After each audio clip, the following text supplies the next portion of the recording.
O Gabriel Tuller mandou 300 bits e falou: salve, Monark, Igor e Carvalho. Excelente flow. O Carvalho é um excelente editor de vídeo. Tenho a honra de dividir algumas edições com ele. Queria perguntar pra ele qual foi a parada mais louca que ele já viu acontecer com hipnose e qual foi a hipnose mais marcante que ele já fez. Abraços. Cara, Gabriel. Sem dúvida, foi na hipnose clínica. Uma vez eu tava tratando uma mulher, ela tinha questões com procrastinação e ela queria resolver. Só que ela entendia o subconsciente, que é um termo que fica muito no imaginário das pessoas. Ela achava que o subconsciente dentro dela era como se fosse uma entidade. Caralho. Ela tinha, sei lá, uns 44 anos mais ou menos. Não, entre 38 e 42 anos. Eu não lembro exatamente. E ela tinha essa questão, que achava que o subconsciente era uma entidade.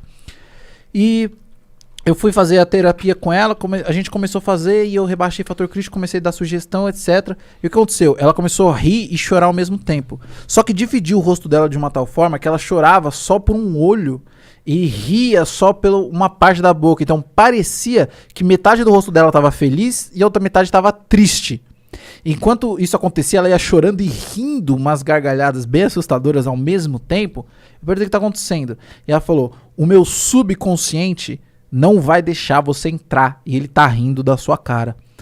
E ela tava muito triste com isso, porque ela achou que não ia conseguir resolver o problema dela por causa disso e ela tava chorando. Então é como se o subconsciente dela estivesse rindo da minha cara e o consciente dela, ela estivesse chorando de tristeza porque achava que não ia conseguir resolver o problema dela.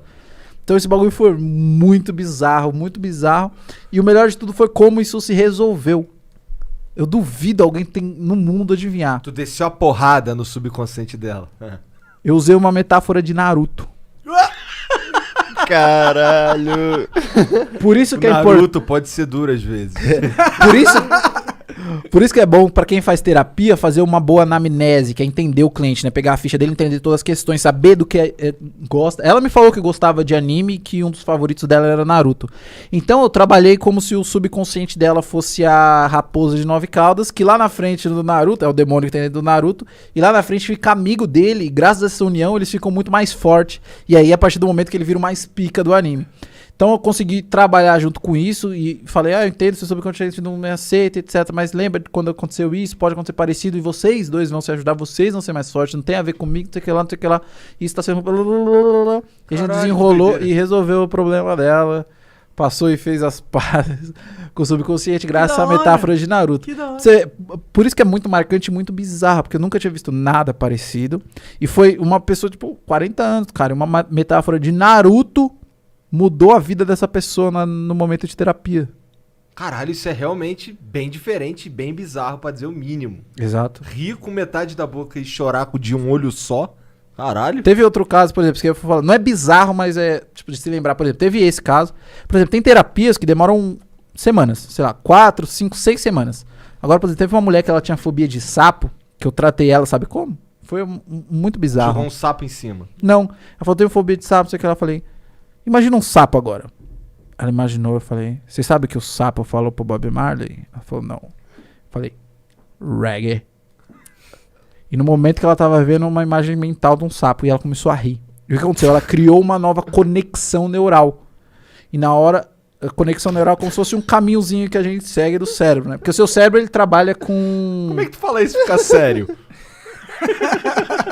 Soubesse quantas vezes já contei isso. Na hora eu ri pra caralho.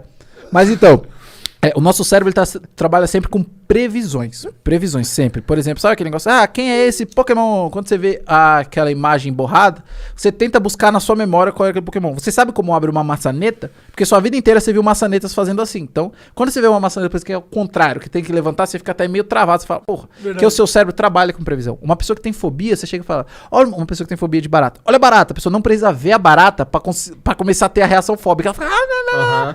Exatamente o que o cérebro faz previsões. Naquele momento, eu criei uma nova opção, um novo caminho pro cérebro dela. Ela associou o sapo instantaneamente ao reggae e começou a rir. E associou isso. E o que aconteceu? Ela mandou mensagem, eu tenho essa mensagem no WhatsApp, ela mandou mensagem um dia depois, porque foi um evento que a gente tava aqui em São Paulo, um curso. Aí ela não era de São Paulo, acho que é do Paraná, não lembro. E ela ia embora de carro. Ela falou que ela passou por um carro, ela passou por um sapo na estrada e começou a rachar o bico. Ela mandou mensagem, Eu vi um sapo na estrada e eu comecei a rir muito. Agora ela tem um outro Ri problema. muito, ri muito. Muito obrigado. Porque antes, se eu tô dirigindo e eu vejo um sapo na estrada, eu fecho os olhos de pânico. Imagina uma pessoa que tá dirigindo, fecha os olhos. problema. Cara, é muito perigoso. Rir não é tanto um problema. Entendeu? E foi tipo em alguns minutos ali de conversa. Já tem terapista que demora semanas. Por isso que eu falo que, mano, cada caso é um caso, é muito interessante você entender a pessoa. E como é importante você entender a realidade da pessoa. Uma coisa que é muito legal pra exemplificar isso é a maçã. Se você pegar uma maçã e perguntar o que isso significa, você perguntar pra uma pessoa normal, você perguntar pro Steve Jobs, você perguntar pro Isaac Newton e você perguntar pra Adão e Eva, cada um vai dar uma resposta diferente e todas estão certas. Verdade. Carvalho? Carvalho? Caralho, eu vou twittar essa porra aí e vou assim, hackeado pelo Monark. Obrigado por ter assistido mais este corte e agora eu vou ter que te dar aquela dica monárquica que é o inglês. O inglês é fundamental, cara. Se eu não soubesse inglês, eu não estaria aqui. Isso é muito verdade. Se você acompanha o Flow, você sabe disso. Então, vai aprender inglês que é muito importante, cara. Tem um curso muito fera da wiseuponline.com.br/flow, ok? Esse é o link para você acessar. Que, pô, tem mais de 300 horas de conteúdo ali, tem professores nativos falando sobre vocabulário, sobre gramática, tem também documentários sobre situações reais que você pode ver lá fora e muitas outras coisas. Vai lá conferir, vai aprender inglês que é importante, wiseuponline.com.br/flow.